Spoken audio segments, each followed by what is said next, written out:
Hi, I'm Greg Hunter. This is the weekly news wrap-up for Friday, April 18th, 2014. Well, a deal has been reached in the Ukrainian crisis, and it's a deal, and I'll read it here, that says it's supposedly going to, quote, de-escalate and restore security, end quote. This is a deal reached in Geneva, and it's between the U.S., the EU, Russia, and Ukraine. Now, this deal is supposed to, restore, de-escalate and restore security, and it's supposed to get the pro-Russian, militia to give up their weapons and return the control of the buildings in eastern Ukraine. Now, that's not spelled out that they have to do it, and, Russia, maybe they're going to make them do it, maybe they're not. Russia may just say, well, these aren't our citizens, these are Ukrainians, and they're exercising their right to redress the government. And they're not happy with what's going on in Ukraine. After all, the government that was voted in was kicked out in a coup that was in part sponsored by the U.S. Victoria Nuland was, talking about how, the U.S. has spent $5 billion in Ukraine. She was a top-ranking State Department official that was talking about this, that we had, over the years, spent $5 billion. This is something started by the U.S., which a lot of people just want to leave out. We're not even supposed to be helping this government because it's government created by a coup. Our laws say you can't do that. There was a big hubbub about Egypt, whether they want to classify what happened in Egypt with Morsi, the elected president there, being kicked out. Granted, that it was a Muslim Brotherhood and not very friendly to Israel in the United States, but we weren't supposed to help out the Egyptians because it was a coup. So, even the president is skeptical about this deal to, de-escalate tensions. I'm not sure it's going to do anything. It's happy news, happy weekend, happy Easter weekend news. It might de-escalate tensions for a while, temporarily. But even the president said that the U.S. has to be ready to, quote, respond to what continues to be interference by Russians, end quote. The military option is totally off the table, so if we're going to have to respond to continued interference, well, I guess he's talking about sanctions that nobody wants, including the U.S. Our sanctions have been like, hitting them with a wet noodle. The EU doesn't want sanctions. I've told you about all these, business relationships between Russia and the EU, Germany, France, Great Britain. None of these people want any sanctions. The economy over there is terrible. They're formulating bank bail-ins because their banking system is so shaky. They're afraid it'll implode, and when it does, they want to take, depositor money, bondholder money, shareholder money, mainly depositor money, which incidentally has come into the U.S., and I'll talk to Ellen Brown about that next week. The specter of bail-ins here in the U.S. and massive fraud in things like, LIBOR, rate rigging in hundreds of trillions of dollars globally. That's next week. But, while we're talking about, that we're not going to have a military option, meanwhile, Vladimir Putin is saying, quote, he has, quote, the right to use military force in Ukraine. Hey, for him, the military option is full on. Full on for him, but not us. So why doesn't the president just shut up? The State Department just shut up about, well, we're not going to have a military option. I mean, do you know how weak the U.S. looks over this? This, something that the U.S. started, and people keep telling me that, this is a master plan. They're roping in the Russians. And you listen, it continues to look amateurish and juvenile and poorly thought out to me. That's what it looks like to me. I hope there's a Lex Luthor mastermind behind all this that will be favorable to the U.S., but I don't see it. I don't think the Russians are concerned at all about sanctions. Not at all. I think they and many other countries are working as hard and as fast as they can to stop using the dollar in international trade. Now, most recently, a most recent sign of that is that the BRICS countries, and that's, Brazil, Russia, China, India, South Africa, the BRICS company, they're making great strides in developing their own IMF and World Bank, that kind of thing. Bypass the U.S., bypass the dollar. They don't like the heavy-handed control of the U.S. They don't want to use the dollar, which looks like it's being devalued and debased massively by the Federal Reserve with all this money printing. We're handing out health care to everybody. Our debt ceiling is unlimited. I'm sure the rest of the world loves that. But that's what's going on, is that the rest of the world is shedding use of the dollar. And this is a definite overarching trend. It's picking up speed. It's irreversible. That's for sure. And what is the straw that's going to break the proverbial dollar camel back? According to John Williams, $16 trillion in liquid dollar assets are held outside of the United States. Can you imagine what would happen if, just a portion of that started getting sold off immediately? Well, we don't need these dollars. We're going to trade in SDRs or rupees or euro, or we're going to spend our own, yuan, or we're going to have a deal between us backed by gold, whatever. It won't be the dollar. And when is there going to be this flood of people selling out that could get out of control? And the inflation here, especially for the unprepared, is going to be stunning. I mean stunning. You could have 3, 4, 500% inflation for imported goods. And because, our brilliant leaders gutted our manufacturing and sent it all over the world, could you imagine what that's going to do for imported prices of everything? Yes, drive them to the moon. And according to John Williams, this could happen suddenly. Next up, the intelligence minister of Israel is really not happy about the negotiations, with Iran over curtailing the Iranian nuclear program. Yuval Stenitz says that the U.S. negotiations were a, quote, surrender, end quote, to Iran. Now, nothing bid's happening. They're not talking about war. They want to, settle things diplomatically. The Israelis do. I think the Iranians want to settle things diplomatically as well. But the Iranians have said, hey, we're not going to stop enriching uranium. We're not going to stop our nuclear program. They've said that clearly, not going to stop their nuclear program. The Iranians have said this. And, the Israelis are worried about it, and they're worried about them getting enough nuclear material for bombs. And they're worried about Iran being left with the ability to produce enough nuclear material for a bomb in a matter of, months. They aren't happy with it. So, even though a country says they want to settle this diplomatically, hey, listen, this is still a hot-button issue in the Middle East. And both Israel and the U.S. did not take military action off the table here. This is something that bears watching.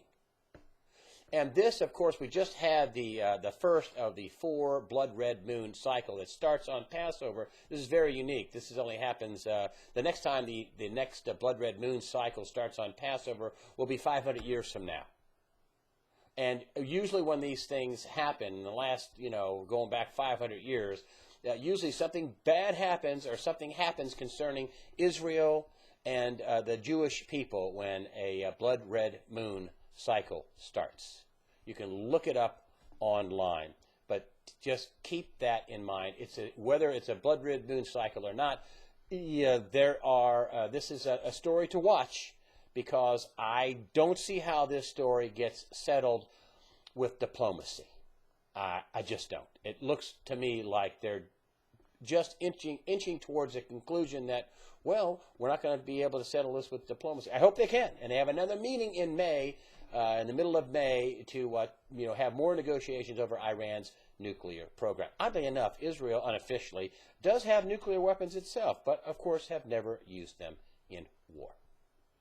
Well, President Obama is touting, now 8 million signups to Obamacare.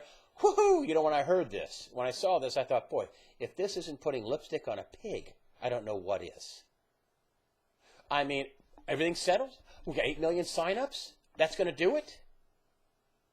I just want to say that I want to point this out. This isn't the Obamacare that was passed. The Obamacare that was passed has been delayed almost 3 dozen times. Different big sections, especially the employer mandate for big and small companies, medium-sized companies, whatever. It's all been changed. It's all been, put off till after, key elections. What's been put off, what you haven't had yet, is that, the employer's taxing you on the amount of money they spend for your health insurance. So let's say they split it with you, and they spend $10,000. And you spend $10,000 on your part of the premiums for your health insurance at work. Well, your employer is going to tax you on the $10,000 they spent. So, and they have to comply with Obamacare. Well, that costs more money. For free abortions and free sex changes and free birth control and free vision, free dental, all that stuff, that's going to cost money. And a lot of employers are just going to drop a lot of people, which I think that's what they secretly want. They want a single-payer system. But you're going to pay more. You're already paying more. They're talking about how healthcare costs have risen at a slower pace. Had nothing to do with Obamacare. It's just got put into force, starting to part of it partially in January of 2014. I mean, the Congressional Budget Office, they're out with saying, oh, it's going to cost less in the future. Please stop. We don't even know what this is. We haven't even seen it fully implemented. I mean, the Congressional Budget Office, the CBO, also said that it's going to really cost, the average family $2,100 a year more. Remember, it was supposed to save us, the average family, $2,500 a year? No.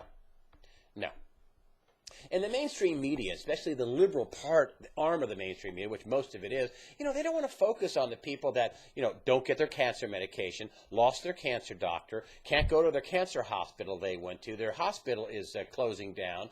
They lost their plans. They're paying way more. Their deductibles are higher. Their premiums are higher. Their co-pays are higher. No. What they focus on is, John here couldn't get insurance. And so now John, who had a pre-existing condition, is paying 5 cents a month. Like health insurance grows on trees, and like subsidies for that grows on trees. And what they're not saying is that most people are paying way more. And no matter how many spin job stories about how great this partial roll, not nearly rolled out. The reason why it isn't is because if they did, there wouldn't be hardly a Democrat in office ever. What this is about is trying to save the Senate. And I'm telling you, my prediction is the Republicans, and they've got their problems too, but at least they didn't vote for Obamacare. The Republicans are going to control the Senate after 2016. And then the president is going to be the president of no. And then I wouldn't be surprised if Democrats wouldn't override some of his vetoes. There, I said it. Watch. They'll turn on him and throw him under the bus. Watch. Next up, Senator Harry Reid, the majority leader in the Senate, says that the folks that protested at Cliven Bundy's ranch in Nevada, his home state, they are, quote, domestic terrorists. Yeah, let that sink in. A U.S. senator that says protesters are domestic terrorists. That's very harsh language, especially when you consider that, the government, the BLM, who represents the Bureau of Land Management, set up these First Amendment areas far away from the ranch. Here's a little area. You can say whatever you want here where nobody can hear you. I guess these guys, of course, it didn't work for long. I guess these get totally unconstitutional, illegal. I guess these guys in the government didn't, flunk civics classes, or they skipped them all, where they don't realize that, the First Amendment applies to all of the United States, every square inch of the United States. That's where the freedom of speech lies.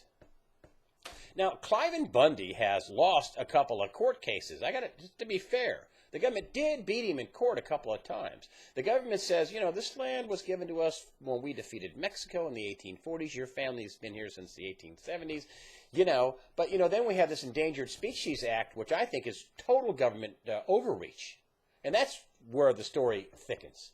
I mean, these guys came down. Oh, you talk about overreaction. SWAT teams, attack dogs, pepper spraying people and hitting them with the tasers and snipers and heavily armed. I mean, these guys were ready to go to war over a desert tortoise and grazing rights. You talk about overreach. You talk about heavy-handed, which is what people are upset about. Oh, you have a little law that talks about the endangered species, and therefore you can take this land. Well, there's a lot of complicated things, but the overarching theme, according to one of my guests this week, Fabian Calvo, whose company, the NoteHouse.us, buys and sells $100 million worth of real estate. He's got good connections, and he says, oh, this is about the future collateralization of land in America to pay off this trillions and trillions of dollars of debt. And some of this debt were these toxic mortgage-backed securities the bankers pumped out and sold to people all over the world, like the Chinese. And so the Chinese want something for their money. Now, is Harry Reid involved in a land deal here? No. That, according to the Blaze, no, he's not. Are there going to be land deals with the Chinese to collateralize and securitize U.S. land to pay people off and to try to, pay for the fraud and the crime of bankers? I think so, and so does Fabian Calvo. I mean, you talk about cracking down on, why don't we crack down on all this illegal immigration? Listen, I wouldn't even tell you that they should crack down the way they did on American citizens. I mean, let's be humane, bringing, attack dogs and tasers and snipers to the border. But why don't they crack down on that? Hey, I got one for you. Why don't they crack down on criminal bankers that have wrecked the global financial system and robbed Americans of trillions and trillions of dollars, and not a single big banker has gone to jail? J.P. Morgan paid a fine for helping Bernie Madoff in his more than $60 billion fraud. They paid a fine. Just pay a fine. Write a check. Pay a fine. And the list goes on and on. What about cracking down on, HSBC admitting to laundering money for terrorists? How about, a subsidiary of Deloitte helping Standard Chartered admitting to laundering money for terrorists? What about that? What about cracking down on that? They got to pay a fine. They admitted to it. Oh, here's one just from the last week or so. This is last couple of weeks. This is SAC Capital. You see this right here, SAC Capital? There you go. They accept a deal. And right down here it talks about, about $900 million fine. And the prosecutors are, saying that, hey, this is the biggest penalty ever in a criminal insider trading case. Criminal insider trading, you could just pay a fine. They had them dead to rights. Just pay a fine. Here's another one that just happened this week, and this is, hey, look at Bank of America. $6 billion in legal fees. $6 billion in legal fees for their mortgage-backed securities. The ones I told you about that turned toxic. The ones that they said were AAA, and now the Federal Reserve is still buying them off the bank's books at $25 billion a month, down to $25 billion a month. You're going to crack down and bring snipers, SWAT teams, attack dogs, tasers, and massively armed federal agents to attack a rancher over grazing rights and turtles, and you're going to let these bankers run wild? Hey, FBI, you should be ashamed of yourselves. Thank you for supporting USAWatchdog.com. I did have a small problem with my server this week. Was not attacked, not this time. Did have a small problem with the serving company this week. It was down for a while, but was not attacked. Jim Sinclair, people have asked me about him too. He had a server problem too. He wasn't attacked. I called him on the phone and said, hey, I'm down and you're down too. No, it's just, no, we're fine. So just to pass that along to you. But I got some of the, the nicest, most concerned people on the internet and the smartest people on the internet. Thank you for supporting USA Watchdog with your comments. Thank you for those of you who use the donations button. That's the way I see it. I'm Greg Hunter. Have a nice weekend.